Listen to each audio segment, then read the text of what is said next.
Puji Tuhan. Nah, hari ini saya masih bahas tentang kedewasaan rohani, Bapak Ibu Saudara yang dikasih dalam Tuhan. Dan ini bahasan yang ke-10 tentang kedewasaan rohani. Kemarin atau minggu lalu saya bahas tentang bahwa orang-orang yang dewasa rohani harus belajar siap diutus, berani siap diutus, berani keluar dari zona nyamannya. Ya. Dan hari ini saya mau bagikan bahwa orang yang dewasa rohani adalah orang yang mempersiapkan dirinya untuk kedatangan Kristus kali yang kedua. Apa perbedaan anak-anak dengan orang dewasa? Kalau anak-anak nggak pusingin hari esok. Yang penting hari ini jadi, hari ini selesai, hari ini habis, nggak peduli besok. Itu anak-anak. Tetapi orang dewasa, orang tua mempersiapkan jauh-jauh hari. Itulah orang dewasa. Makanya kita yang sudah dewasa rohani harus menyadari bahwa kita harus prepare. Sama-sama bilang sama saya harus persiapkan. Apa yang kita persiapkan? Kedatangan Kristus kali yang kedua. Soon. Sudah tidak lama. Tanda-tanda sudah terlihat. Itu sebabnya sebagai orang percaya kita mesti menyadari hal ini dan kita prepare, kita persiapkan. Saya nggak boleh main-main lagi. Kita lihat sama-sama Alkitab kita dalam Matius pasal 25.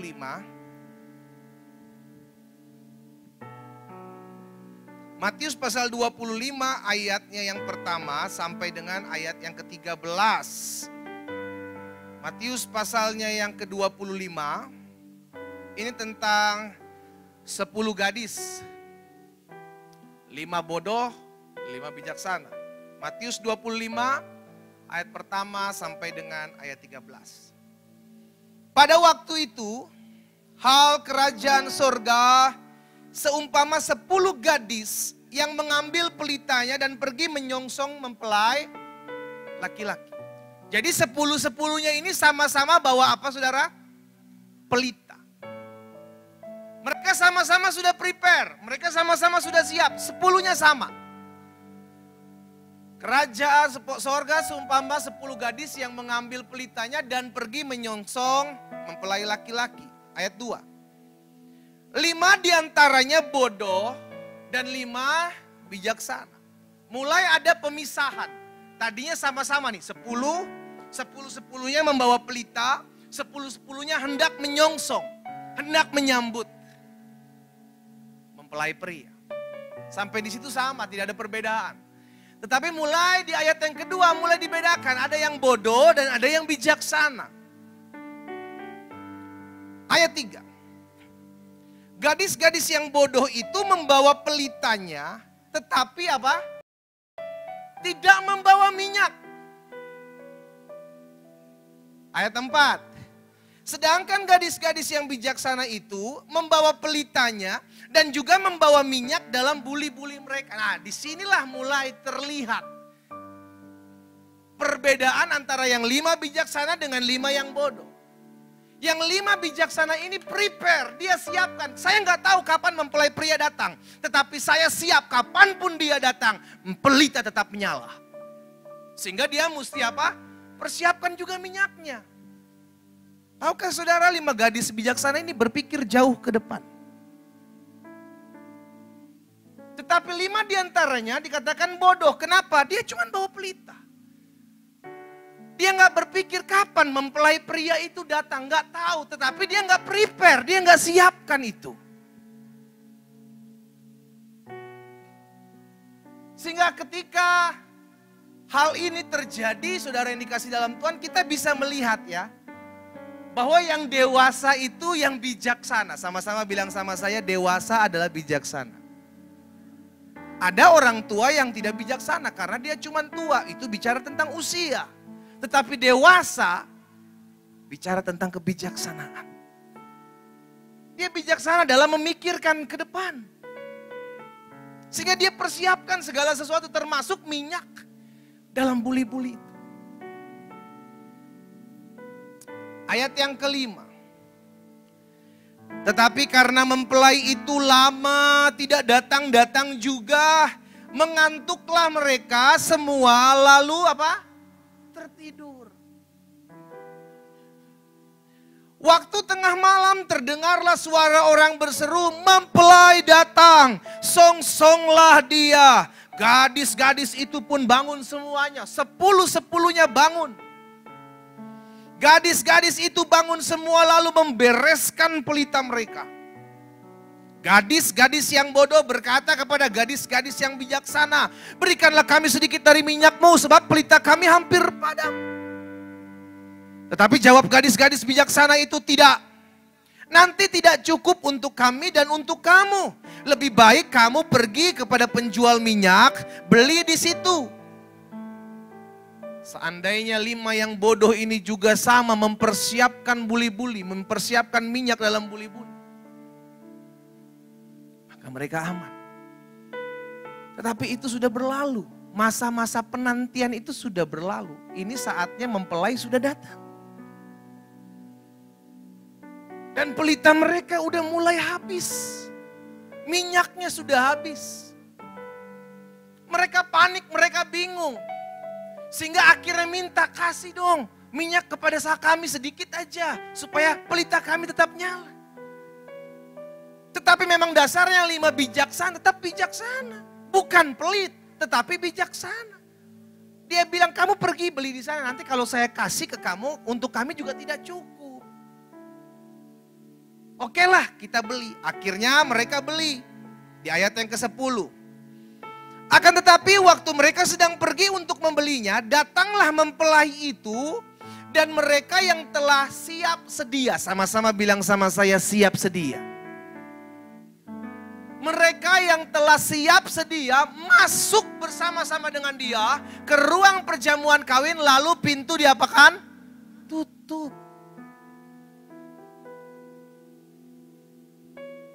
Ayat 11. Kemudian datang juga gadis-gadis yang lain dan berkata, Tuhan, Tuhan, bukakanlah kami pintu. Tetapi ia menjawab, aku berkata kepadamu, sesungguhnya aku tidak mengenal kamu. Ayat 13, kita baca sama-sama, 3, 4. Karena itu, berjaga-jagalah, sebab kamu tidak tahu akan hari maupun akan saatnya. Kita nggak pernah tahu kapan Kristus datang. Tetapi yang Yesus ajarkan adalah berjaga-jaga. Ada orang yang berkata bahwa, menafsirkan bahwa minyak itu bicara tentang Roh Kudus. Lampu itu bicara terang sebagai hidup kita. Apapun itu tafsirannya, saudara dikasih dalam Tuhan, intinya adalah berjaga-jaga. Engkau harus berjaga-jaga karena kita nggak pernah tahu kapan Kristus Yesus datang. Engkau harus berjaga-jaga karena engkau tidak tahu kapan Tuhan kembali datang. Sama-sama bilang sama saya harus berjaga-jaga. Siap sedia. Karena Alkitab sudah mencatat bahwa kalau kau tidak siap sedia, pintu akan tertutup. Pintu akan tertutup. 5 gadis yang bijaksana ini mempersiapkan untuk kedatangan mempelai pria. Tetapi 5 gadis yang bodoh, mereka berpikir kami juga mempersiapkan, tetapi tidak berpikir jauh ke depan.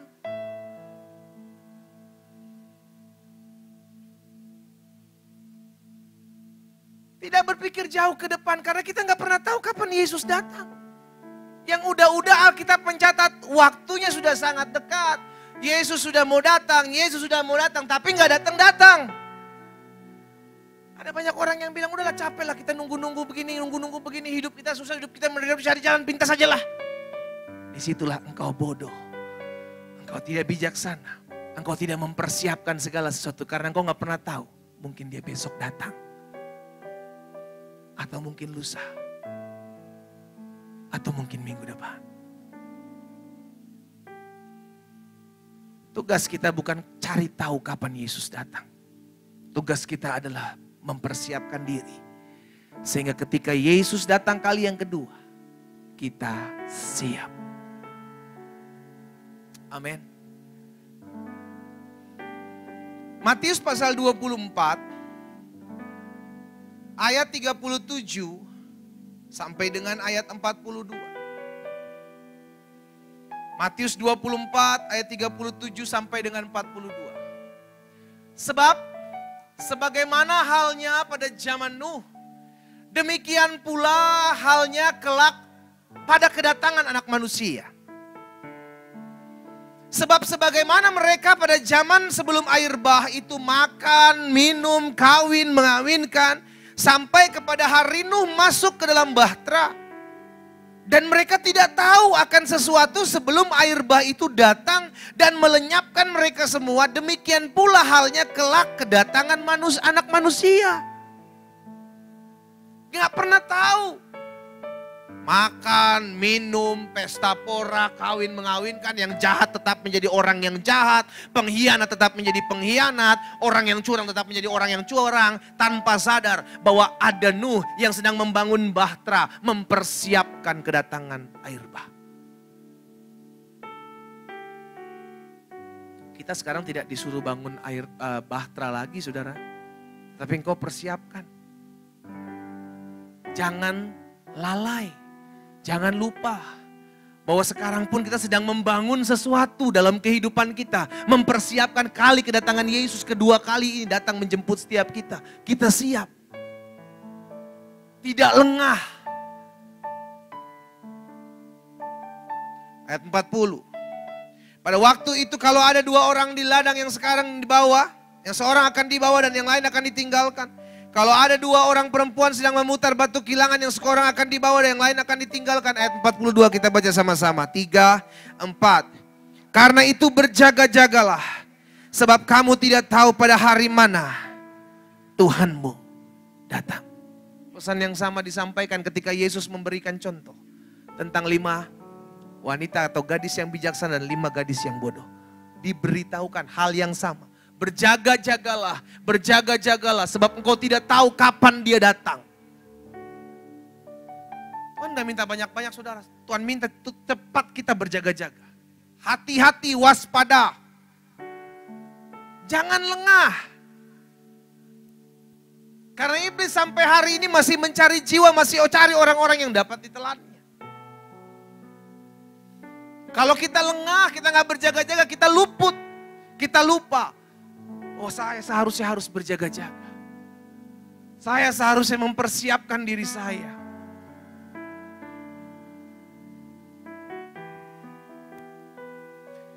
Suatu kali Tuhan sampaikan sesuatu kepada 7 jemaat gereja di kitab Wahyu. Dan ada satu perkataan Tuhan kepada jemaat, salah satu jemaat yakni jemaat di Laodikia. Coba kita lihat sama-sama dalam Wahyu pasal 3. Ayat 17 dan ayat 18. Wahyu pasal 3 ayat 17 dan ayat 18 berkata seperti ini. Karena engkau berkata, aku kaya. Dan aku telah memperkaya diriku dan aku tidak kekurangan apapun. Dan karena engkau tidak tahu bahwa engkau melarat, engkau malang, engkau miskin, engkau buta dan engkau telanjang. Lihat teguran Tuhan kepada jemaat Laodikia. Laodikia tempat industri, saudara dikasih dalam Tuhan. Sehingga mereka orang-orang di sana merasa cukup. Oh, kami cukup akan segala sesuatunya. Tuhan tegur jemaat di sana. Karena apa? Karena mereka berpikir secara fisiknya aja. Oh, kami kaya kok. Kami telah memperkayakan diri kami tidak kekurangan apa-apa. Sampai akhirnya dengan segala yang terjadi dalam hidup kita, kita lengah. Kita lupa bahwa kita sedang mengumpulkan harta di bumi, bukan harta di sorga. Engkau sedang tidak mempersiapkan sesuatu untuk kedatangan Allahmu kali yang kedua di muka bumi. Sama-sama bilang sama saya gak boleh lengah. Jemaat di Laodikia berpikir, oh kita cukup. Kita punya segala sesuatunya. Tapi Tuhan tegur dia.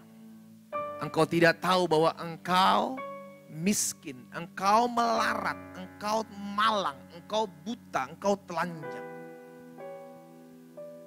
Itu teguran. Jangan sampai teguran itu menghampiri hidup kita. Kita pikir kita gak kekurangan sesuatu apapun, padahal kita sedang lengah. Karena fokus jemaat Laodikia pada keadaan fisik. Ah, itu salahnya di situ. Ya. Fisiknya yang dikejar, bukan pribadi Allahnya. Ini yang saya selalu berulang-ulang sampaikan. Jangan kau kejar berkatnya, kejar perkenanannya. Jangan kau kejar pemberian tangannya, tapi kejarlah hatinya. Terlalu mudah untuk Tuhan memberkati, memelihara hidup saudara dan saya.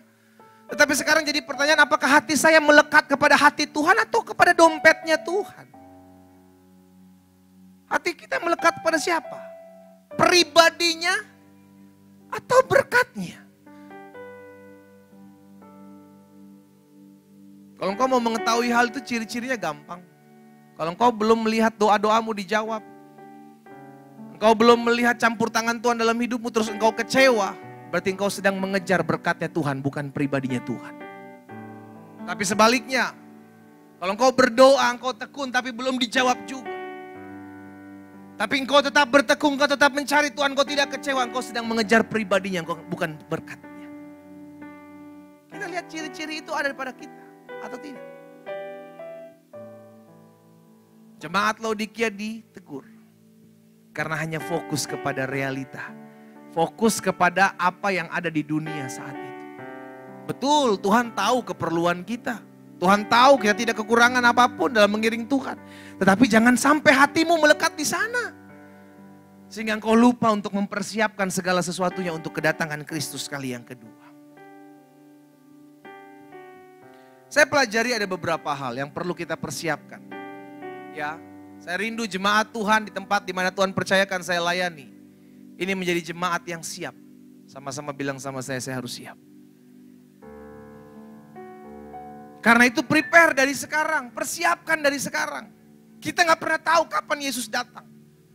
Yesus sudah bilang, berjaga-jagalah sebab engkau tidak pernah tahu kapan Tuhanmu datang. Berjaga-jagalah.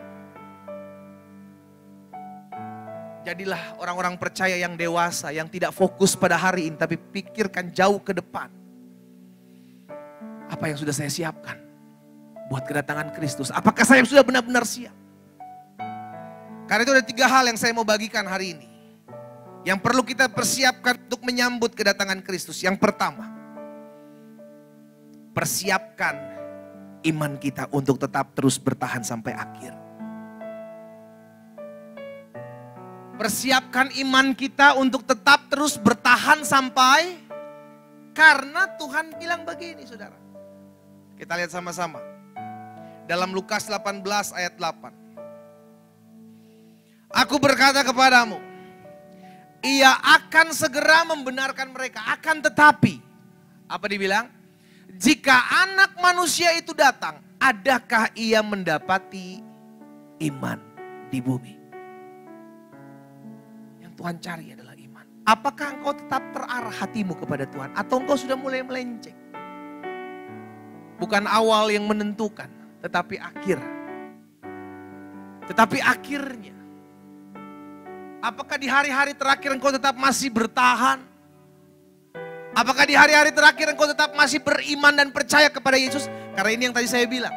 Bahwa hari-hari terakhir bukan datang hari-hari yang gampang saudara. Alkitab katakan di hari-hari terakhir akan datang masa yang sukar. Orang jahat akan semakin jahat. Orang licik akan semakin licik. Karena dunia sudah tua. Dan itu yang terjadi. Kita ada di tengah-tengah dunia. Kita ada di tengah-tengah muka bumi. Kita ketemu dengan orang-orang yang seperti itu. Cuman 2 kemungkinan. Engkau tetap mempertahankan imanmu. Atau engkau berubah menjadi sama seperti mereka. Capek saya dihianati terus Pak. Untuk ikut Tuhan Yesus gak gampang. Ngalah, mengampuni. Capek, sampai kapan Tuhan bela saya? Akhirnya engkau memutuskan untuk, kalau begitu saya jadi sama saja dengan mereka. Disitulah engkau lengah. Karena engkau tetap tidak berjaga-jaga pada posisi untuk tetap mempertahankan imanmu. Ikut Yesus itu ada sangkal diri, ada pikul salib saudara. Dari jauh-jauh hari Yesus sudah ajarkan bahwa aku mengutus kamu ke tengah-tengah serigala. Seperti domba di tengah-tengah kawanan serigala.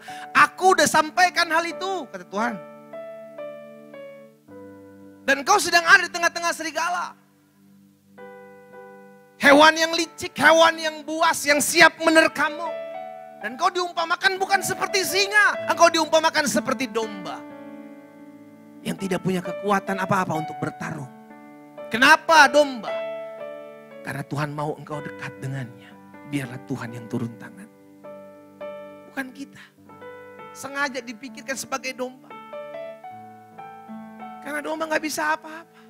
Dia cuma bisa lari mendekat ke gembalanya. Biar gembala yang turun tangan. Pembela kita. Karena itu pastikan. Yang harus engkau ingat. Persiapkan imanmu. Agar tidak goncang sampai Tuhan Yesus datang kali yang kedua. Karena yang dicari adalah iman. Orang-orang muda, saya sampaikan, engkau orang-orang muda. Jangan tinggalkan imanmu hanya oleh karena seorang pria atau seorang wanita yang cantik dan tampan. Jangan. Terlalu mahal. Engkau tinggalkan Yesus. Terlalu mahal.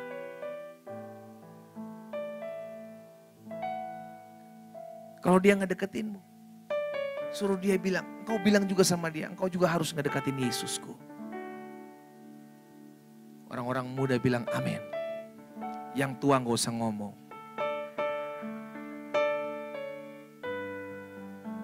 Lu gak usah ngarep lagi. Ini kan bagian orang-orang muda. Kalau yang tua udah dapat jatahnya, ya udah nikmati salibmu. Nikmati suamimu, nikmati istrimu. Yang sudah mulai mengkerut. Itu keputusanmu. Saya sedang bicara dengan orang-orang muda. Jangan pernah tinggalkan Yesus. Apapun harga yang harus engkau bayar. Orang-orang muda sama-sama bilang sama saya, sekali Yesus tetap Yesus. Opa oma diem. Udah dibilang diem masih ada aja yang nyaut. Saya cuma suruh orang-orang muda sekali Yesus tetap Yesus. Nah sekarang giliran suami-suami istri-istri. Orang muda diam. Suami-suami istri-istri bilang sama saya, sekali Yesus tetap Yesus. Amin. Kita bersyukur karena anugerah Tuhan, karena kemurahan Tuhan. Kita boleh tetap terus beribadah. Di luar sana saudara, ada tempat-tempat yang ibadahnya sulit. Digoncang tempat ibadahnya, mengalami persekusi. Tapi mereka tetap beribadah. Tetap beribadah. Saya bersama dengan Bu Maya, Pak Reno, sama dengan istri. Kita kalau dengar ada tempat-tempat gereja yang dipersekusi daerahnya, langsung kita samperin. Kita buat doa keliling. Karena saya percaya ada peperangan di daerah tersebut. Ada peperangan di daerah tersebut. Dan tidak mudah memerangi itu. Baru-baru kemarin saya ke Medan, ada satu gereja juga yang ternyata di kota Medan juga sedang goyah. Medan. Saudara Medan, yang notabene banyak orang Kristen, setahu saya, tapi sekarang goncang. Di kota loh, bukan di pinggiran. Di kota. Itu sebabnya tempat di mana saya melayani Pastor Dedi Jego yang biasa gembar-gemborkan tuh tempat pasang baliho apa segala macam, semua sekarang pada tenang. Karena ada persekusi di kota Medan. Sehingga akhirnya gak bisa buat apa-apa. Wah, disitulah ormas baru turun. Orang-orang Medan asli baru turun. Digoncang. Karena setahu saya orang Medan banyak orang pemakan RW. Banyak BPK. Masih bisa dipersekusi. Mungkin udah kurang yang banyak makan darah di sana.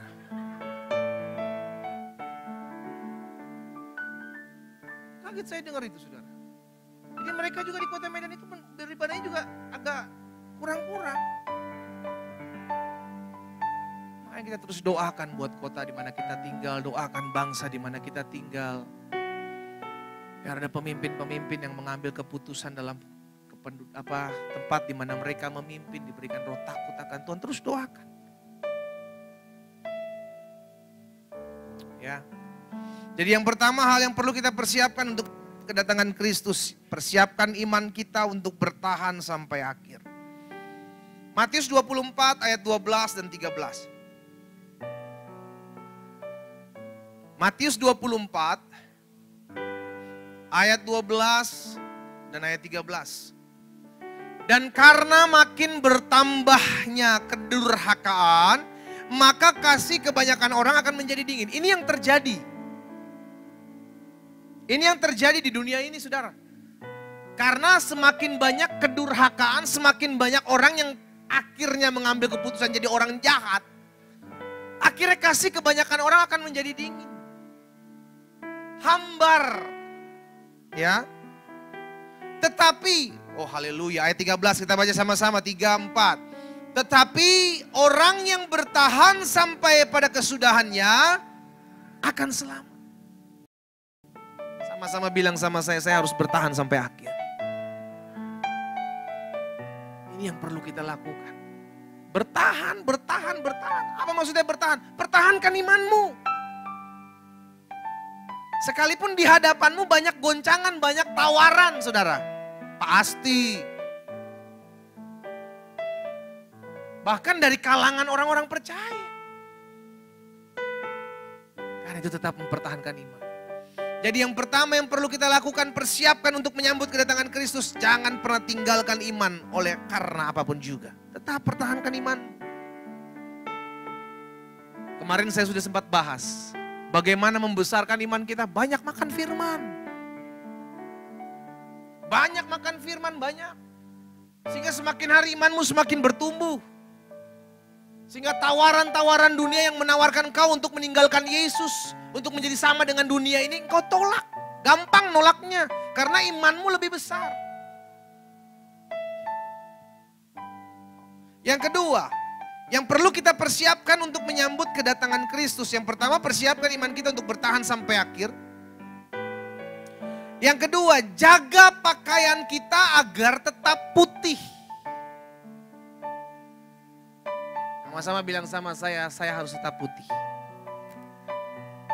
Ini bukan bicara soal kulit. Jadi yang kulitnya putih tua, jangan cemberut. Biasa aja. Ini bukan bicara tentang kulit, ini bicara tentang baju putih, jubah putih. Apa maksudnya? Kekudusan. Jaga jubahmu, jaga kekudusanmu. Alkitab katakan tanpa kekudusan tidak seorang pun bisa melihat Tuhan. No. Gak bisa. Kekudusan pikiranmu, kekudusan hatimu, kekudusan perkataanmu. Jaga ya. Yang kedua mempersiapkan apa yang harus kita persiapkan. Jaga pakaian kita agar tetap putih. Tetaplah tinggal dalam kekudusan. Yudas 1 ayat 23. Yudas pasal yang pertama ayat 23 bilang begini. Selamatkanlah mereka dengan jalan merampas mereka dari api. Tetapi tunjukkanlah belas kasihan yang disertai ketakutan kepada orang-orang lain juga. Dan bencilah pakaian mereka yang dicemarkan oleh apa? Keinginan-keinginan dosa. Ini bicara tentang pakaian. Bicara tentang jubah.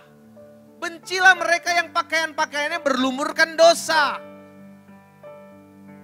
Maksudnya jangan sampai kita jadi sama pakaianmu. Jangan sampai engkau cemari.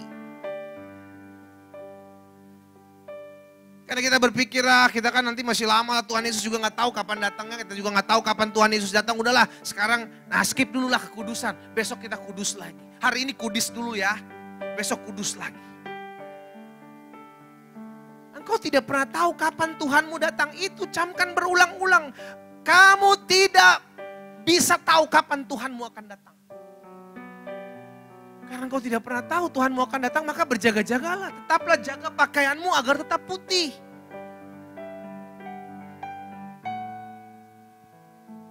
Wahyu 3 ayat 4. Di dalam Wahyu 3 ayat 4 bilang begini. Tetapi di Sardis ada beberapa orang yang tidak mencemarkan pakaiannya. Mereka akan berjalan dengan aku dalam pakaian putih karena mereka adalah layak untuk itu. Orang yang layak berjalan bersama-sama dengan Tuhan Yesus adalah orang yang tetap mempertahankan pakaian tetap putih. Baik pendeta, mulai besok saya akan pakai baju putih terus.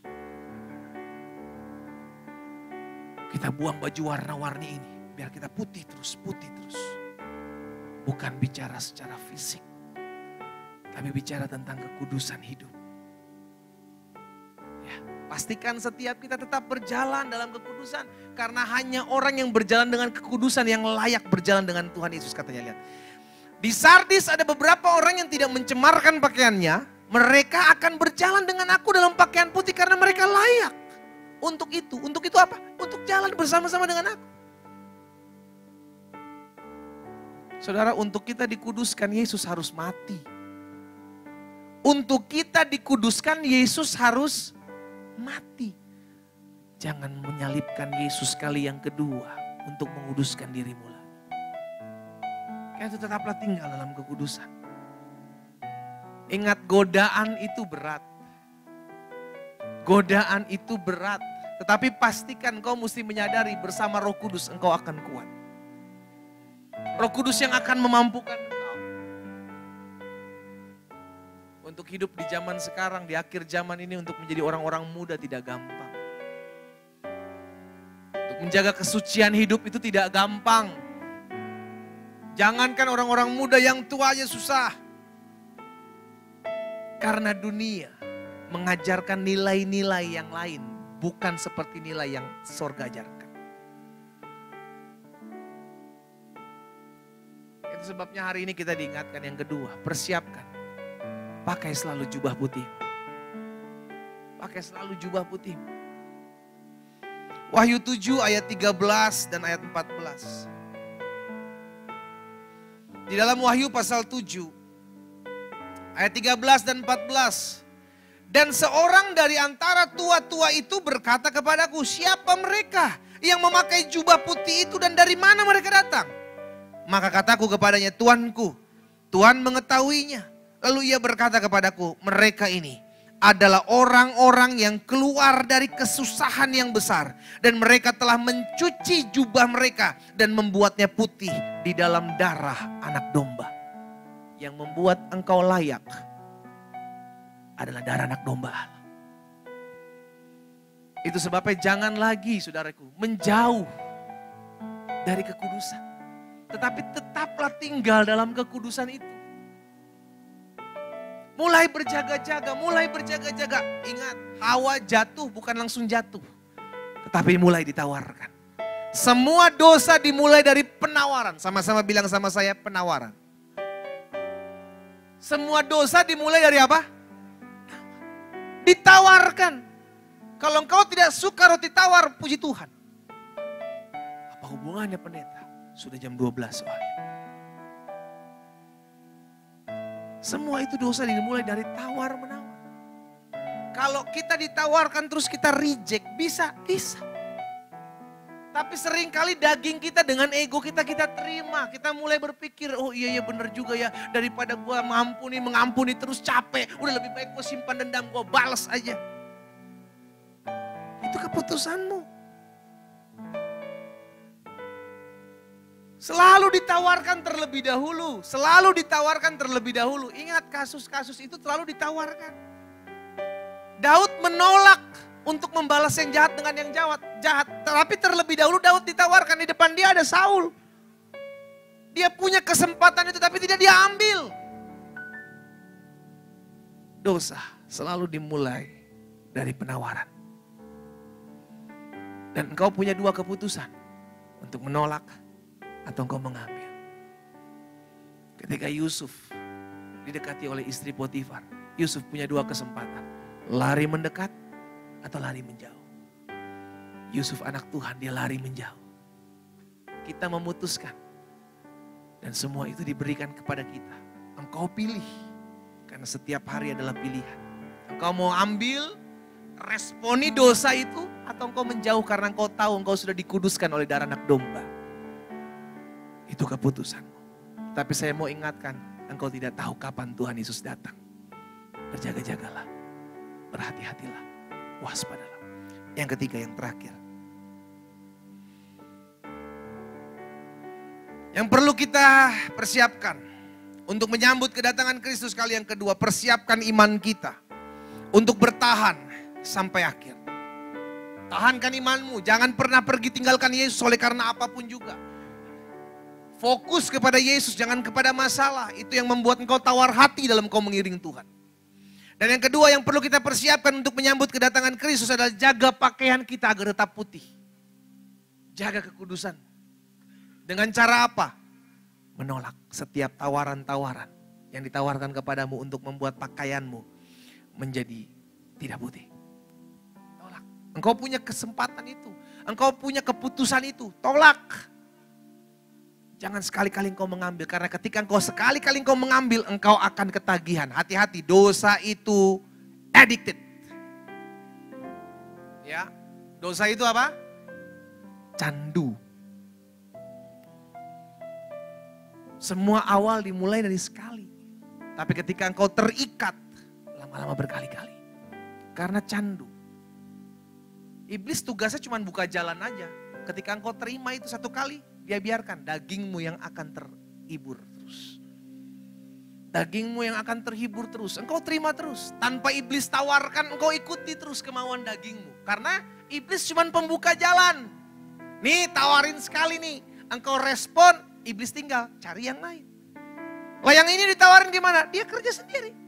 Dia lakukan terus, dia lakukan terus. Karena terbiasa. Karena enak. Gak ada dosa yang gak enak. Semua dosa enak. Awalnya. Tapi jangan lupa selalu saya bilang sama kayak kita pakai kartu kredit. Gesek terus, gesek terus, gesek terus. Akhir bulan lu bayar. Setiap dosa selalu ada harga yang harus kau terima. Karena setiap taburan dalam dagingmu akan menuai kebinasaan. Tetapi taburan dalam roh akan menuai hidup yang kekal. Dan yang ketiga, yang terakhir yang perlu kita persiapkan untuk menyambut kedatangan Kristus. Kumpulkan hartamu di sorga. Sama-sama taruh tangan kanan kita di dada. Sama-sama bilang sama saya harus ngumpulin harta di sorga. Pak, gimana caranya ngumpulin harta di sorga, Pak? Kita kan masih di bumi. Tuhan Yesus ingatkan selalu, jangan kau kumpulkan harta di bumi. Kenapa? Karena ngengat dan karat merusaknya. Pencuri datang mencuri dan membongkarnya. Kita berpikir zaman dulu bahwa bank adalah tempat teraman dalam menyimpan uang. Baru-baru ini berita 1,4 tembus bos, tinggal 2 juta. Oh itu mah sial dia aja pendeta. Ya lu coba aja, kumpul aja yang banyak. Apa yang gak bisa diretas sekarang? Hah? Apa yang gak bisa diretas? Semua bisa. Itu nubuatan dari firman. Tidak ada tempat yang aman di muka bumi. Gak ada. Itu udah perkataan Yesus, pencuri akan datang mencuri dan membongkarnya.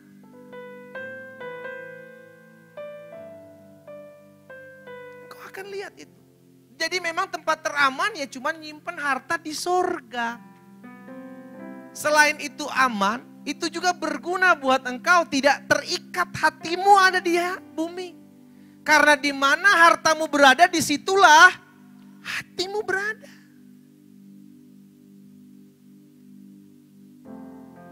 Suatu kali ada seorang muda yang bertanya sama Yesus, untuk hidup yang kekal bagaimana Tuhan? Yesus sudah ajarkan, kamu lakukan hukum Taurat. Kamu lakukan kebenaran firman Tuhan. Orang muda ini bilang, sudah saya lakukan semua. Lalu Tuhan Yesus bilang selanjutnya dalam Matius 19 ayat 21. Sebagai ayat terakhir. Matius pasal 19 ayat 21 kata Yesus kepadanya. Jika engkau hendak sempurna, pergilah. Jualah segala milikmu dan berikan itu kepada orang-orang miskin. Maka engkau akan beroleh apa? harta di sorga. Jadi ternyata untuk ngumpulin harta di sorga sederhana. Sebar harta di bumi. Ketika engkau menyimpan harta di bumi, engkau tidak menyimpan harta di sorga. Tapi sebaliknya ketika engkau amburkan harta di bumi, engkau menyimpan harta di sorga. Ini prinsip sorga. Gak bisa diterima oleh orang dunia. Makanya orang muda ini pun langsung pergi tinggalkan Yesus. Ya, ogah gue kalau kayak gini mah. Alkitab mencatat orang muda yang tanya ini langsung pergi tinggalkan Yesus. Langsung Yesus bilang apa? Demikianlah susahnya orang kaya masuk surga. Maksudnya bukan berarti orang kaya semua masuk surga. Nah, maksudnya bicara tentang orang muda ini. Jadi bagaimana mengumpulkan harta di surga? Sederhana. Yesus sudah kasih solusinya. Sebarkan harta di bumi. Jangan gitu. Orang yang terlalu memegang kuat akan sulit melepas.